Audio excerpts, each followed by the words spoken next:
Now, the next piece we're going to look at relates to some other painters that we need to study in a little bit more depth and understand how they painted and what kinds of things they painted. And I think that understanding male and female roles in Renaissance society would be an important part to your education in understanding this painting.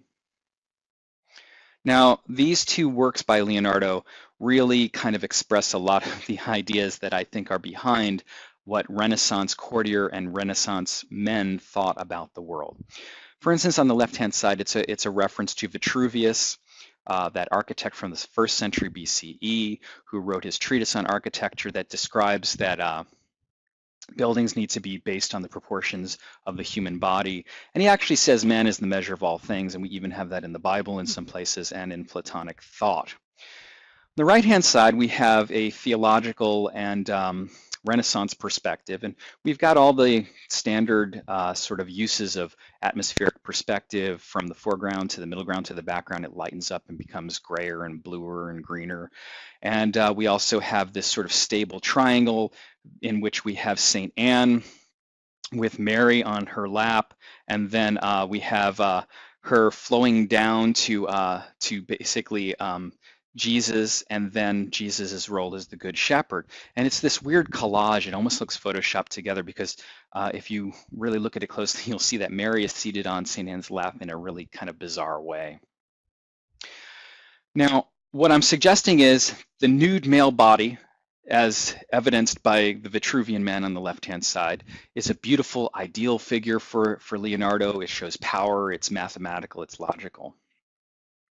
And in the representation on the right-hand side, we've got representations of women. And basically, to put it a little bluntly, they're baby-making machines, and that the main role of a woman, according to Catholic thought at this point in time, is to become a good mother and to become the throne of wisdom, to pass wisdom down, and to make sure that men are raised correctly the way Mary raised Jesus, and to make a better world by being a good mother. And their role in the world is not to go out into the world and do things and build things.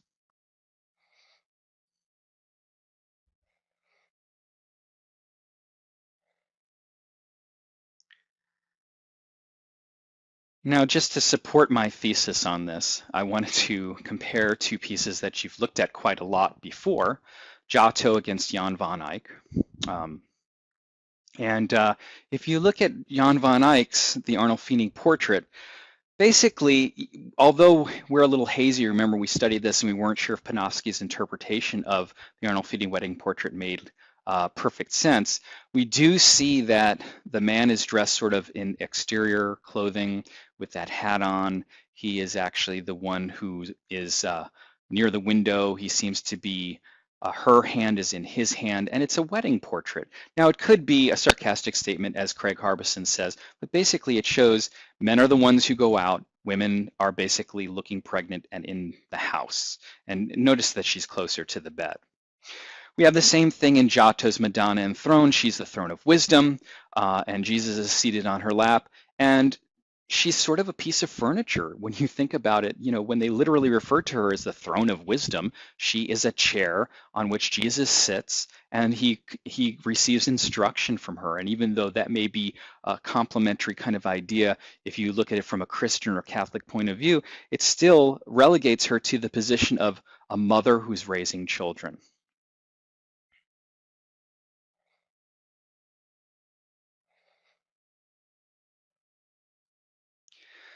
Other depictions of women, and we look at this from Albrecht Dürer's point of view, and also from a Catholic or a Christian point of view, although Dürer later on converts because he's great friends with Martin Luther, is this point of view that women are the source of original sin. If you think about the story of Adam and Eve, women, Eve basically brought Adam the apple, and she's responsible for us being tossed out of the Garden of Eden. And Adam was almost an unwilling dupe to her feminine charms in some way.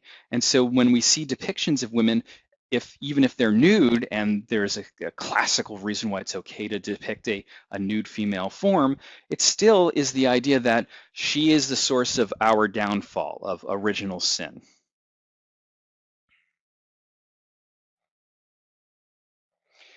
This theme is actually taken up in sort of the, I guess you'd call these the popular print arts of the day. It's almost like these images were more popular because they're on paper, they're cheaper, they're proliferated, almost like magazines or posters.